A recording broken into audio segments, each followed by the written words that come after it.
there's a lot of things about nature and about animals that can help us. Hmm. With horses in particular, I think it's their ability to be so present. Humans are constantly thinking ahead or thinking to the past or getting distracted, or even more nowadays, how hard is it to go out and have a conversation with somebody over coffee for an hour and not check your phone once? It takes a little bit of Right. discipline to leave it in the car or Hmm. leave it in your backpack or something like that.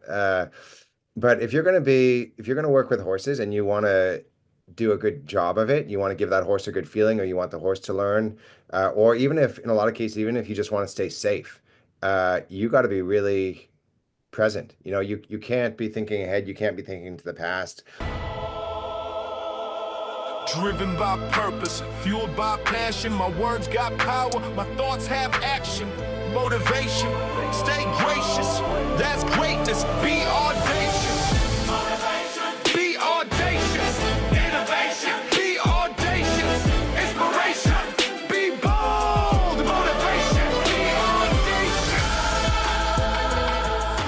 Be Greetings and salutations. Welcome to the Audacious Living Podcast, your home for big ideas, bold moves, and living life with purpose. I'm your host, Audley Stephenson. I appreciate you taking time out of your day to spend it with us.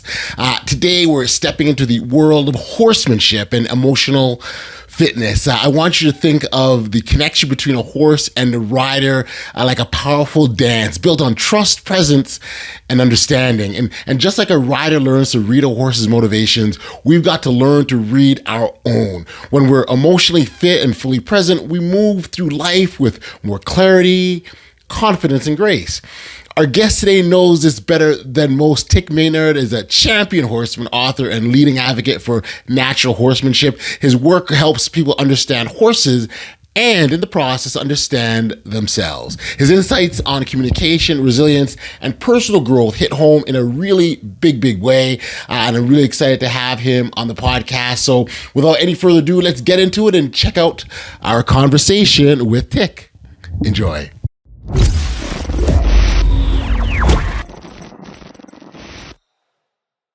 Hey, Tik, thanks for joining me here today on the Audacious Living Podcast. I appreciate you for taking the time to do this, so thank you.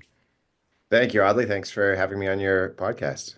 That's great. I mean, the opportunity to engage in dialogue is something that always gets me excited, and to share insights and wisdom from others that we can pass along to help other people. I think is a great thing. And so again, I appreciate you for taking the time to do this. Here on this podcast, we spend much time encouraging individuals to live their best audacious life. And, one thing that has been very clear to me is that pathway to audacious that we talk about, it'll be very different. It's not the exact same. The steps we take, the obstacle that we encounter, they might be similar, if you will, to others, but they still are our very own. And so that's why the importance of hearing from sort of a wide cross section of people is so important. And so, you definitely have a lot to share as a sort of champion horseman and an author. You recently written your memoirs, if you will, kind of midlife sort of memoirs. So you've put that out there. And so maybe as a starting point, I'd ask you to introduce yourself to our audience, talk about the work you do and what's got you to the point that you're at now. Thank you. Well, I'm from, like you, I'm Canadian. I'm from Vancouver, British Columbia. Originally, I lived there till I was in my mid 20s. I've still got family and friends that are there, and I'm actually going back soon to visit, which I'm really looking forward to. And Okay. now I'm living in Ocala, Florida, with my wife and my two kids. And Ocala is sort of central Florida. We're not really near the beach. We're kind of halfway up and halfway across. And Okay. Ocala is horse country. There's a lot of horses here. It used to be cattle lands, and there's still a lot of cattle here, but now it's horses. And horses are something that I've done, worked with, played with, learned about my whole life. Both my parents worked with horses, and I kind of carried that on. And my wife also works with horses, so I kind of live, breathe, sleep, and eat horses. Not literally eat horses, but you know what I mean. I do. And when I was in my mid 20s, I wanted to go out and just discover if this was a career that I wanted to follow. Hmm. And I had the goal of being a better rider. And I don't know how much you know about horse sports in particular, but horse sports are actually in the Olympics. You've got dressage Yeah. and show jumping and eventing, and when you see those people on television, they're elegant, they're refined, they're at the Olympics, they're making money, they're winning, they're riding nice horses, usually very expensive horses. And my goal was to be one of these great riders, one of these people. And about halfway through this journey that I took in my mid 20s Hmm. is I discovered something called horsemanship or natural horsemanship.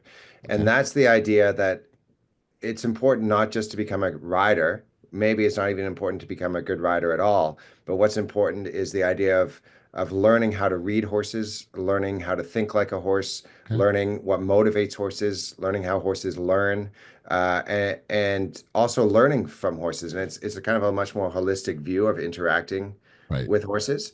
And it's sort of that idea of horsemanship has become almost a discipline or an art form in its own right, where it's not necessarily about riding the horse, but it's, walking into a situation and trying to read it and set that horse up for success. And, I've been interested in that for the last 20 years. And then very recently, what this book is about that you mentioned is getting invited to and then preparing for and then competing at what's called the World Championships of Colt Starting. And colt starting is the process of starting a horse, what they used to call breaking a horse, Okay. what you might call even taming a horse. Okay. Give us the name of the book there, Tick. Starting in the middle. And that middle idea is partly in relation to the first book which I wrote, which is In the Middle of the Horseman, which means that a horseman isn't somebody that's on one extreme or the other. They're often looking for compromise, and they're often trying to take in different viewpoints from the left of them or the right of them, and trying to find a way to make it work in the middle. Working with horses is a lot about compromise, sort of knowing what your priorities are and trying to make everybody win and nobody lose. And the middle, starting in the middle, also refers to me starting this new sport or this new discipline in the middle of my life. While I've done horses my whole life, starting horses is almost like a new path. It'd be like somebody that has played one form of music their whole life, and then they Right. want to go on still within the realm of music, but they want to go on a totally different track with it when they're in their 40s, and it's a little bit of a shift. And I would think that the idea of making that shift, well, first off, I think it's an okay thing to do, right? And I've been in conversation or dialogues that go, well, hey, because you have to make a change in your life, and everything you did up in that point was a failure, was a waste of time because you're now doing something different. And I really do believe I sort of disagree with that logic, because I really do believe that everything that you did, like we are a collection of our experiences, and everything that we've done, everything we've been a part of, every conversation that we've had, has led us to where we are in this exact moment. So we wouldn't be here if it wasn't those experiences. They weren't wasted. They fed into who we are as individuals. Yeah, I think you're absolutely right. I think when you have a goal, especially as a young person, and that goal has sort of a time limit on it. Maybe you want to be a football player or a gymnast or something like that, and you work really hard in your teenage years and your 20s, and then at some point, life goes on and you age and you don't make the NFL or you don't make the college team, and it can feel like all those years of training are wasted. And Mm-hmm. and I agree with you. It's not the case. That discipline that you put into that and what you learn from those experiences starts to make who you are. I'm curious, Audley, if you've had shifts in the past decade where you've kind of gone on a new path. It's interesting. I sort of I've always really been a believer of trying stuff, like trying new stuff, and because you never know where it's gone to. And so when I look at sort of my professional career, I've tried a bunch of stuff that's led to whole other areas, like podcasting, but I'm still maintaining, this other life, right? Like, so I've, this professional career. I started working in public service, but at the same time, podcasting has been a calling. I've done professional speaking. That's been a calling. I've done training has been a calling. An executive of a sports league, a basketball league. I was a commissioner of a basketball league for 7 years. So I don't think I've made a shift. I've just done everything at the same time or in that moment. Okay, you know what? Let me try this. And I've had to learn how to balance. Balance has been a big one for me and try to make it all fit. But so along the same lines, but slightly different has been my experience. And for me, it takes for me to shift like that. I've done it a few times in my life, that sort of pivot in a new Yeah, direction, but it's still hard. It can still be hard for me. I feel like some people find it fairly easy to pivot and go in a direction, and some people I've seen it, they find it even harder than me. Like their life can be telling them, sending them all these signs that they need to change, and they'll still right. resist that, and they'll still Mm-hmm, change. mm-hmm. And that's a hard thing to navigate. It's good to have people around, like this conversation, people to talk to kind of let you know that's okay. And it is very, very much okay. Again, I again, that common of collection of experiences. I very much feel that if I hadn't done the things I've done, I wouldn't be doing what I'm doing today. So I needed that. But what's interesting is that every new thing I've done, it was very innocently started. It was just like, oh, what's this all about? And I explored. Next thing you know, I'm in it full fledged. Like, oh wow, okay, I'm here. Now what, right? And it's like, it's kind of like, you're pedaling. Like, I'm already pedaling. I might as well keep going on that bike, right? Because who knows where it'll end up. And so that's kind of what it's been. And I've also found that they've concluded nicely, right? So it's got like there was a clear ending. Not that I saw the ending, at the beginning, but there was a clear, conclusive. Okay, this now is over. Now what's next? And that's always been about me. Oh yeah, what out there is next to do? And so I think in my mind I've got two or three different what nexts that I'm percolating right now. But I find that an exciting thing. And so yeah, that's kind of been my approach. Not that it's right, because it's really. So I think in all this, it's really what works for you best, and that's kind of been what's worked for me. So. I'm curious. I don't know if I'm allowed to ask, but what are some of the what's next things in the next 10 years of your life that you're kind of like simmering and Um, thinking about? my intent is to go back to school to get my master's in counseling to head on into psychotherapy work. No Um, way. yeah, it's something that's been thinking about for quite some time, and so just last week I was sort of investigating sort of what that looks like in terms of time commitment, but that's probably the big what's next. As mentioned, I've had a career in public service for a number of years. I fortunately started when I was just really young, and so I'm at the verge of retiring, and so that will allow for space and allow for me to fill it up with other things, undoubtedly. And then some. There's some sort of travel things I'm thinking about as well too, and so yeah, there's a few things in the next 5 to 10 years that have got me excited for sure. And have you looked at schools where you Oh, might absolutely, attend? absolutely, absolutely. I've done And like I've dived and deep and in. and where what schools have you looked at? Athabasca is one that's come up to Yeah. the top of the list for me. That just a couple of days ago, I looked into that one again. And I probably think that's kind of where I'll end up. So hey, we're doing a plug for that institution on this podcast. But no, that's something. It just sort of fits in the rhythm of my life, and so I think. But so I really much appreciate those conversations that, what's in the next 5 to 10 years, what that looks like, because it really forces you to think and beyond your present and just kind of really be real with yourself. And so, yeah, that's kind of what my journey has been.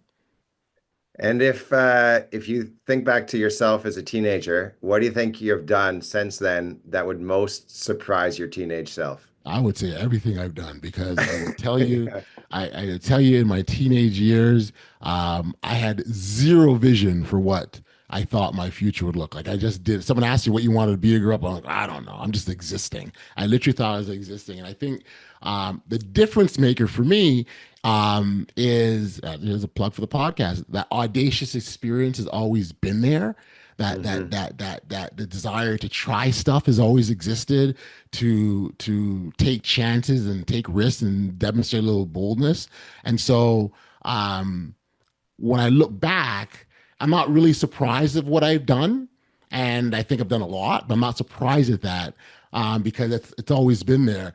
You know, 15-year-old Audley or 16-year-old Audley, what the heck? Like, where, wow, right? You'll be like, okay, but it does make sense on the other side of the spectrum, right? But at the beginning, I had no clue, no clue. How about yourself? Oh, you like, being an author is a big deal. I think, especially when you're an author, capturing your own memoirs, right? It's not that you're speaking on a specific topic, which you are, but it's much deeper than that. And so, I mean, kudos and congratulations. Was that your game plan? No, absolutely, absolutely not. I've always been a reader. I've always appreciated both good writing and also, what you might think of as an airplane read or a beach read, just a page turner. Like Sure, sure. fiction, nonfiction, memoirs, thrillers. Like I'm kind of taking it all in. But no, I never thought I would write a book myself. Hmm. Horses have been something in my life, so that was kind of on the radar. But if I were to think about what might be most surprising to me, it would maybe even be that I'm living in the United States instead of Canada. Ah, yeah. Like that was definitely not on my radar. Growing up in Vancouver, you'd almost I want to hesitate to say like make fun of people that lived in the United States, but it's very much like a Canadian centric town and city, and so it's been a big surprise to me that I moved here to learn more about horses, and then I ended up staying here and marrying an American, and now been here for over 10 years in Florida, which is just like I don't know if you've ever been to Florida, but it's like a crazy place to be. Nice, nice, nice. That's awesome. That's awesome. I want to touch on the horses. You've been on your whole life, and you've talked about sort of lessons from horses in terms of providing things like clarity, and purpose. What makes horses such great teachers? There's a you know there's a lot of things about nature and about animals that can help us. Hmm. With horses in particular, I think it's their ability to be so present. Humans are constantly thinking ahead or thinking to the past or getting distracted, or even more nowadays. How hard is it to go out and have a conversation with somebody over coffee for an hour and not check your phone once? It takes a little bit of Right. discipline to leave it in the car or Hmm. leave it in your backpack or something like that. But if you're going to work with horses and you want to do a good job of it, you want to give that horse a good feeling, or you want the horse to learn, or even if, in a lot of cases, even if you just want to stay safe, you got to be really present. You can't be thinking ahead, you can't be thinking to the past. And with cold starting in particular, which can be very dangerous. Imagine interacting with any kind of wild animal, whether it's like a predator like an alligator or a snake, or a flight animal like a deer, or you were walking along the ocean and you see a bird. If you make the wrong move, or you get distracted, or you're too quick, or you approach that animal too quickly, like they're gone. Their flight instinct kicks in and they are out of there. And when you're trying to start a horse in 3 days, as I was trying to do, for this competition, Road to the Horse, which the book is based about, you've got to be very present. And I've done a lot of sports throughout my life. Hmm. My biggest sport in high school was basketball. I'd always done horses, but I played a lot of basketball in high school, ran some track, did cross country, various other sports. But I think I can honestly say that, this competition I did 2 years ago, which takes place over 4 hours over 3 days, I don't think I've ever been more focused or present for anything in my entire life as I was for those 4 hours over 3 days. Right, right. Um, I love the idea of being focused and present, because I think that is oftentimes the missing piece, and focus and presence does so much for connections between individuals. Just Yeah. really allows that connection to be vibrant and strong and authentic. And so I am a really really big fan of that. You talk in your book a lot about sort of questioning oneself and questioning assumptions rather, and listening to yourselves. And I'd love to sort of maybe get a sense of how do you practice that, or put into practice? Because for a lot of people, like, there's nothing wrong with us. It's the rest of the world, right? I'm good, man. The rest of the world is all screwed up. So why do I need to look at myself? But there are some benefits to sort of being self-aware as to who you are and how you exist in this world. Yeah, and like in a lot of walks of life, the horse world and just certain disciplines more than other, but the horse world in general is sort of having a wake up call or a reckoning where people are asking both from the inside and from the outside of the horse world, is it okay what we're doing? Is it okay to have horses at the racetrack? There's a big racetrack in Toronto. Is it okay to ride horses? Is it okay to use a whip? Is it okay to use a bit? Is it okay to have horses as pets? I mean, dogs and cats are sort of bred to be domestic animals, and horses Hmm. are to a certain extent, but there's a lot more of a wild animal in a horse. And Right. so is what we're doing making life better for us and horses, or is what we're doing sort of a greedy, selfish pursuit? And where I sort of fall in a lot of these conversations is towards the middle. And I made up my mind when I was preparing to compete and write this book that I was going to talk to people on both sides of the spectrum, both ends of the spectrum, because I really see it as everybody is slightly different in how they approach their horsemanship. There's some Right. people that take more time, there's some people that take less time, and I would almost say that there's no two people that are maybe exactly the same. It's almost like parenting. Imagine, you've got a kid that's climbing a tree, and one parent might say, "Get down, it's dangerous." Another parent might say, "Be careful." Another parent might say, "Let me come over and spot you." And a fourth parent Right. might say, "See how high you can climb." And everybody, and it depends even a little bit on the day, your mood, Sure. like how you approach the parenting of that kid. And it's the same with horses. And I think for me, the most important part of it was to recognize that my way's not the right way, my way's somewhere in the middle, and that I want to keep being able to have that conversation with people on either side of me. I've oftentimes heard authors talk about the writing process and the lessons that they've learned about themselves. And there's sometimes as they're writing, the book they thought they were writing becomes something very different on the other side. Can you relate to any of that, or is that what was your experience like as far as that goes? So this particular I've done two books now. The first book was a little bit like that. It kind of took a little bit on a life of its own, and it took over 10 years to write. Okay. This book, starting in the middle, I had a very clear idea of what I was going to do. I was going to spend 9 months getting ready for this competition, the World Championships of Colt Starting. Okay. And during those 9 months, I was going to take notes, on everything that I did to prepare almost every day. Not just on my physical preparation, but on the mental preparation, the emotional preparation, some of the difficult questions I was asking ethically. I was going to take notes on that. And then after that time period was up, I competed in the competition, whether it was a win or a loss or I got hurt or a disqualification. No matter what happened, my idea was I was going to take those notes. There was going to maybe, hopefully, be some lesson that I was going to have learned from the process and the competition. And then I was going to spend a year taking those notes and making them into a book. And then I was going to release that book exactly 1 year later at Road to the Horse 2025. So the whole process from start to finish was going to be almost exactly a year and 9 months. And amazingly, it went pretty according to plan. Amazingly. Mhm. I love it.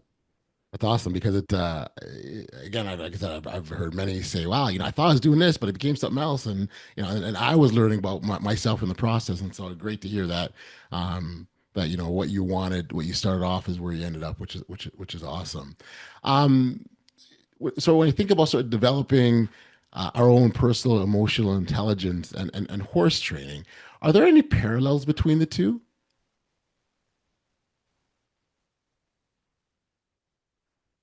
With horses, we talk a lot about a horse's emotional fitness Okay. or their emotional maturity. A lot of horses these days, especially in a domestic setting, you think about a wild group of horses and they're out there with a certain band or herd. They're out in a massive area on the plains or the prairies where they can move around, where they can graze, where they stay together, where they know, the certain stallions, they know the hierarchy, they have friends. And it's very different than what we see usually with a domestic setting, with horses in stalls, horses interacting with people, horses often isolated for moments at a time. Sometimes we see young horses that are weaned too early, Hmm. and they haven't had a lot of sort of peer interaction with other horses. We see horses that start being, worked at a very young age, 3, sometimes even 2 years old, where they start their racing careers.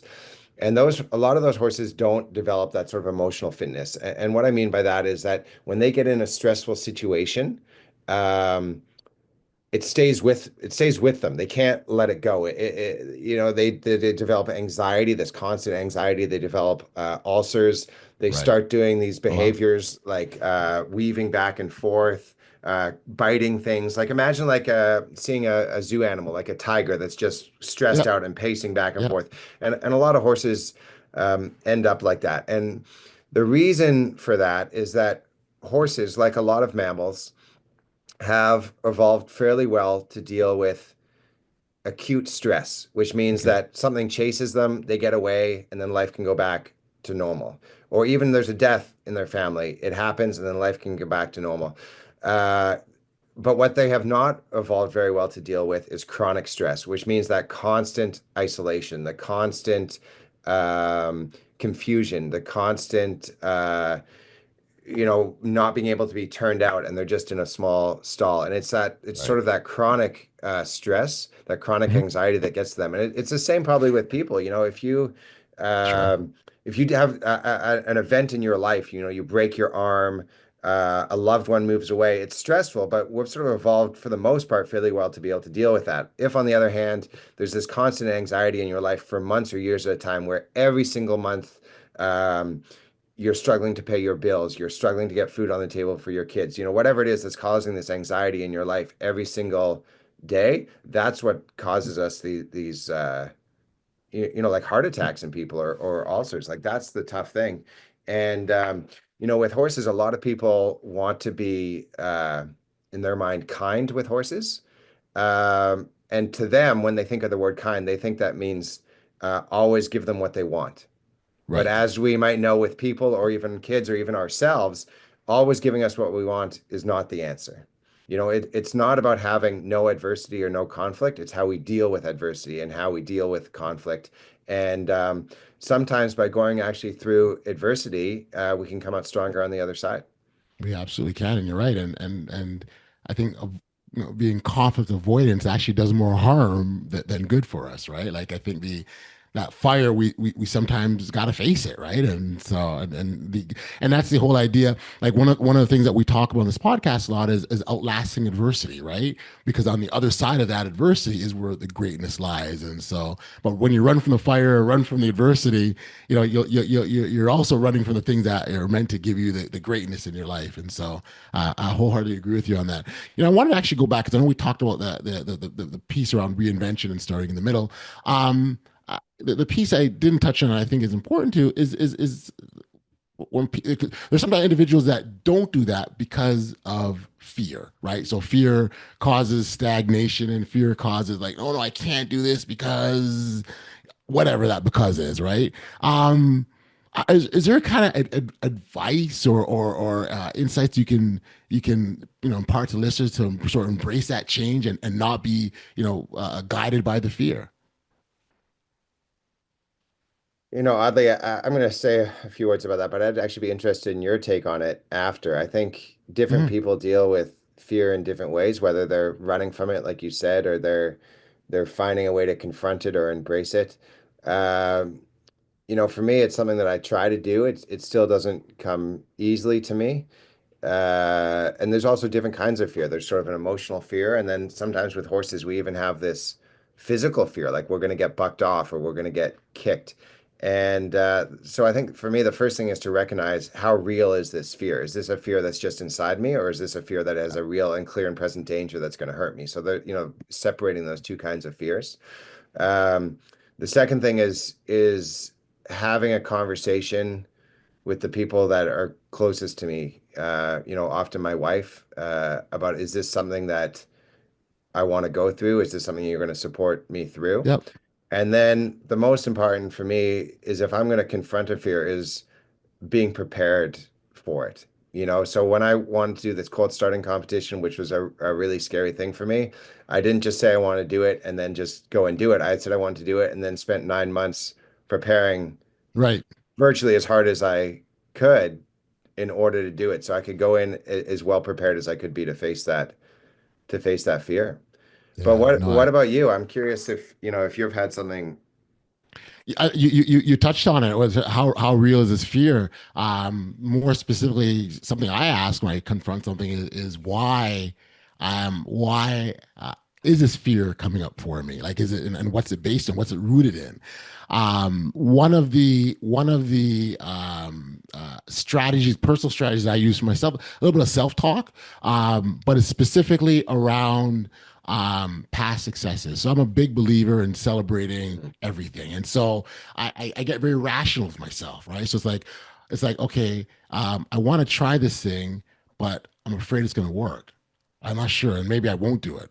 And then the self-rational comes in and goes, listen, you've tried 101 things that have worked. What's one more, right? Like why is this like that's the kind of process I sort of go through. So I really take stock in what I've done and what got me to the point I'm at and what I learned from that. And even if it's I really don't have an issue when it comes to failing, right? I really don't. Like I've tried a ton of things that have failed, whether it's tests, hobbies, relationships. Like I've done a bunch of things that just haven't worked out, but I don't take that and go, oh, well, I'm going to roll up in a ball in a corner and go, oh, well, it's over. And it's okay. What can I take from this experience? What have I learned from it? What can I use to help me in the future? And so those are kind of the two things that I do for myself personally.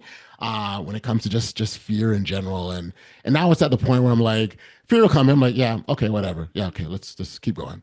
I I love what you said about celebrating your successes. Oh And man, in the horse world that I live in, a lot of people, and I can be guilty of this myself, is you achieve the thing that you want to achieve, and then right away you're on on the next one, to the right? next thing, and you don't take the time to say, hey, I put in all this work, and I should be proud of what I did, and I achieved it, and take a moment, whether it's a moment or a day or a week or a dinner or a toast or whatever, but take a minute to celebrate that. I mean, I think that's great, and I think even just having this conversation has kind of inspired me to right now think about that and maybe do a little bit more of that in my life. So thank you. Well, you're welcome, and so that's why things like gratitude lists are important, right? And I make them, I journal them, and I leave and go on to the next thing. But every so often, I'll go back. So I'll say, yeah, in June 30th of 2024, I was really excited about the fact that I went to the coffee shop and the woman gave me a free cookie. Oh my gosh, it's amazing! Wow, I think celebrating those little small things do make a world of difference, particularly when you're kind of going through stuff or you hit a roadblock or you feel stuck. It helps remind you who you are and all the things that got you to the point that you're at now. And so that's probably been my biggest thing. And what it does is just empowers me. Like I'm fine. I'll just do it. Like it actually sometimes leaves me feel this massive ego. Like I can do whatever I want, whatever I want. I'm just gonna do it, right? And that's kind of so I gotta check myself every so often to make sure I don't go too that doesn't get too swollen. But no, the idea is just really about just taking stock of who you are and remembering, because it's easy to forget. It's really easy to forget, especially when something gets hard, right? And if you can take a moment to reflect and look back, oh yeah, you know what though? This happened this time. I did do that. I was okay. I wasn't hurt. I learned to bike ride at the age of 40 for the first time, right? No I I I, way. I had Really? I had no as a child. I so what happens is as a kid I never learned how to ride. I just never didn't bike ride at all. I didn't have a bike. Yeah. I just didn't think about it. And then as you get older, it becomes less and less important, right? Like it's like okay, who cares? And I just didn't. And then I remember one day going, huh, I don't know how to ride a bike. You know what? I'm gonna ride a bike. And you do it. And as an adult, learning things like that, you now, so as a kid, you're fearless, right? Children don't have the collection of failures that we as adults do, right? And so they don't think about what if. They just go, let's try it and see. And so I went into this whole thing with, okay, let me ride. What if? And I remember vividly, that became a journey. And actually, I've said many times, I probably read a book about that experience because it took me like I remember sort of when I really mastered this thing. I was like, okay, let's do this, and I started writing every day and riding more and more and more. And I'm going down these back alleys and laneways I used to live at as a kid, and now I have this whole new perspective experience on life. And then I rode to Niagara Falls one day, and we're talking, you know, 150, 200 kilometers. I'm talking in kilometers, not miles, from my home. And I got on my bike and I just rode it just because. And that whole thing, though, was all tied into why can't I do it? Okay, let's do it. Let's see what happens. Can you tell me about the very first day you tried riding a bike? Like, was it in your driveway? Did you fall? Was it in a parking lot? Where'd you get the bike from? So ironically enough, and I just saw them last week. Man, it's funny we're having this conversation. Um, uh, I was staying with I was staying with a family through sort of our family church, and it was a pastor, and so I was staying with them temporarily, trying to sort of figure out the next steps in life, so to speak. And they 4 kids, and one of them had a bike in the backyard, and they lived on this, like, it was a dead end street, a one way street, which is dead end, so there's no traffic, and something hit me. I'm like, huh, bikes. I'm gonna grab, and they were all, and everyone was bikers in their family, right? And I'm like, hey, I'm gonna grab this bike and see. And literally, I got on and I'm doing the whole wobbly thing and trying to figure it out. And I'll never forget this scene because the family and the kids all came outside. And Tick, I got to tell you, they were literally cheering me on. Oh Oh my my gosh! God, Oh my gosh! Oh my! I'm Like getting like goosebumps listening to literally this. they were literally cheering me on, and it's so funny. I just went to visit them last week and we were talking about it, and I brought another friend of mine. I was in the air and I said, I'm going to introduce this family that I know, and I stopped and, hey guys, how you doing? Here's my buddy Leroy. And he said, Leroy, he learned to bike ride on this street. It was the first thing that they said, so it resonated with them because it was such a big deal. And I vividly remember I'm on the wobbling, and I got one revolution and another. And I'm like, okay, I think I got this. And I could hear behind me, just, oh my gosh, he's riding. And so, big deal for me. It was a big deal. And the first few times, like, did you fall? Did you catch your Absolutely. balance? Did you Absolutely. scrape up your knees or elbows? Absolutely. I remember the biggest wipeout I had. I was like, "Ah," I'm like, and I got back on and said, let me do it again. Right. But to me, I just felt that as I view that as part of the experience. But what that also did, and I think what it does, it allows you to understand, hey, it's not too late to learn stuff. So I want to bring it back to you in reinvention, right? Like, it's not too late to try something new. It's Exactly. right. Exactly. It's not too Yeah. late to give something to Yeah. try. And the other Yeah. thing I think is really, really important, I'd love to get your thoughts on this. The other thing I think is really, really important is the significance in giving ourselves grace. Because I can guarantee you, 99.9% of us, we try something for the first time, we are going to suck. Hmm. We're not going to Yeah. knock it out of the park. We're not going to have success. And giving ourselves that grace is so, so important, and room to fail. And so that's kind of some of my thoughts on it. I think, and then so again, when we tie into reinvention, I think it's very much critical to understand why we need to give ourselves grace, isn't it? I think absolutely. And the more I hear you speak about this, uh, the more I think that you actually should write a book about learning to bike because I think, whether it's a longer book or whether it's like a few thousand word article for a magazine, I think there's a lot of lessons in that story. Like you could have little flashbacks, you could have little morals, but meanwhile, the article from start to finish takes you through that process of being, at the start, you're 40 years old, you're never in a bike, and at the end, you're biking to Niagara Falls, and it's kind of little like things you have to overcome and the lessons along the way. And it's in some ways, it's similar to what I did with starting a horse at this horse starting process that I started in my 40s, but Yeah. on the other hand, riding a bike is even more relatable. Like most people can ride a bike, you know what I mean? So to hear that perspective from you is like, and to see all the people, like I could visualize that in my mind, everybody in the, on the road or the driveway cheering you on. I mean, that gave me Was goosebumps. always, in fact, I really wish, um, I had that because someone shot some video and it's just gone lost. And I think that I wish I had that video again because that first moment. And then the other thing that happened is after, so when I realized, hey, I'm a bike rider, I also realized that, oh, no, sorry. I bought a bike before I became a bike rider. So I was trying on, the son's bike, and I said, I got to get a bike of my own. And and it just so happened, I'm driving down the street one day and I see a bike shop. I'm like, oh wow, I can go in there and get a bike shop. I go in the bike shop, and lo and behold, it was an old high school friend of mine. He opened a bike shop, and it's funny when we were in high school, he was always riding. He was a passionate rider, so it made sense. It was like, oh my gosh, of Yeah. course you have a bike shop because this is what you always did. And when I said to him, hey, like this is what I'm trying to do, he's like, okay, I'm going to get you a bike. I had a friend of mine who, remember, I didn't know how to ride. I had a friend of mine. I said, do me a favor. Can you test ride this bike and let me know how it feels? And so, she gets on the bike. She goes on the block. She's like, yep, this is it. Great. And I took the bike. And that's what I learned to master my biking on. And it's been a great journey.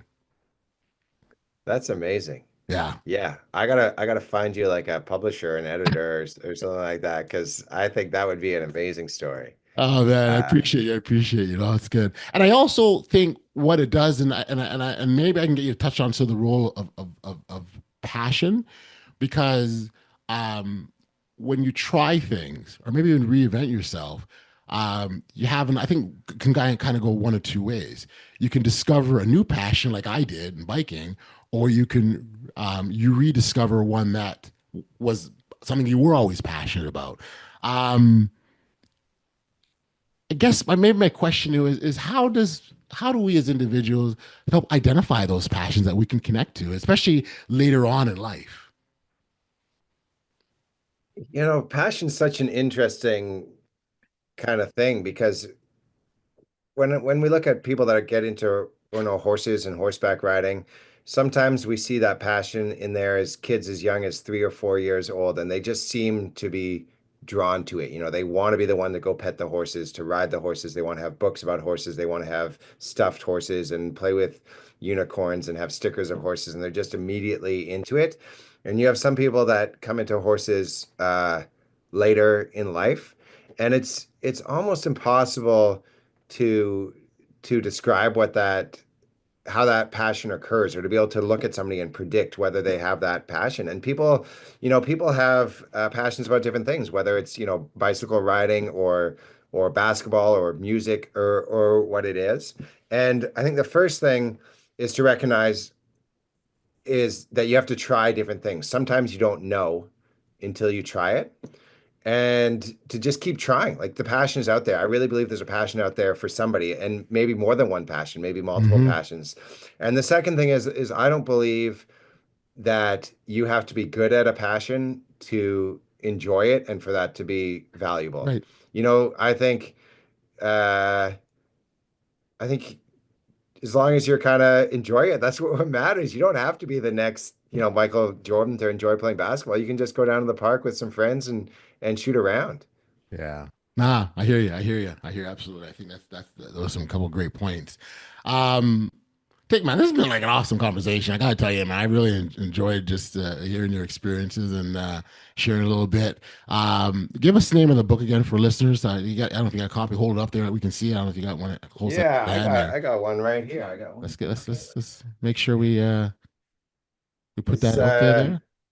it's called Starting in the Starting in Middle. the Middle. And on the cover here, this is a photo of myself in a red shirt, and I'm wearing a helmet. And next to me is a 3-year-old gelding quarter horse.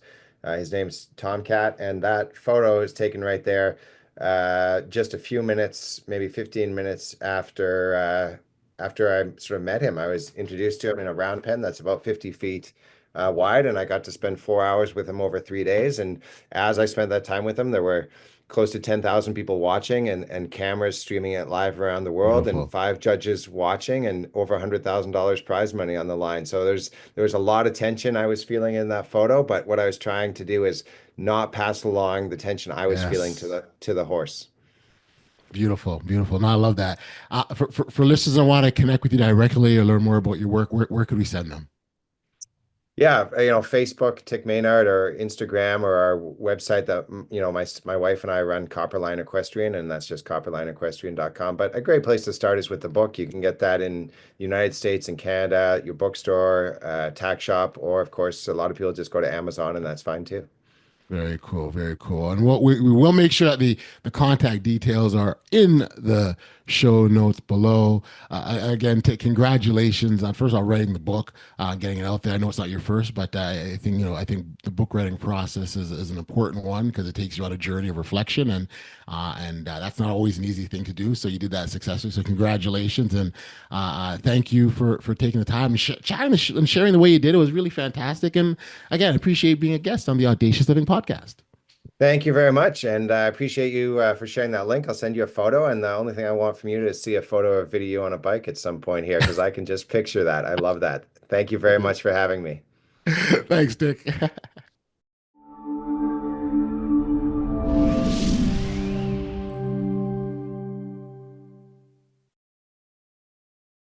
Back we are here on the podcast. Much thanks and appreciation goes out to Tik for being here. When I think about our chat, one message that really stood out was about being present and emotionally aware.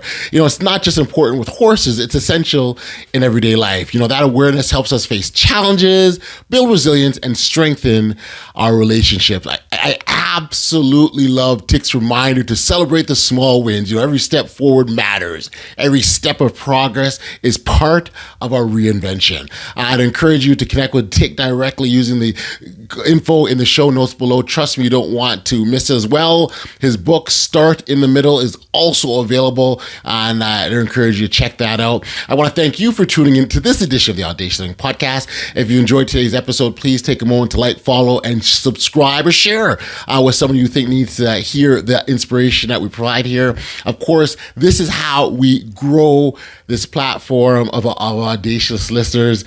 So until next time, stay safe, be kind, show love to one another, and be audacious. Driven by purpose, fueled by passion. My words got power, my thoughts have action. Motivation, stay gracious. That's greatness. Be audacious.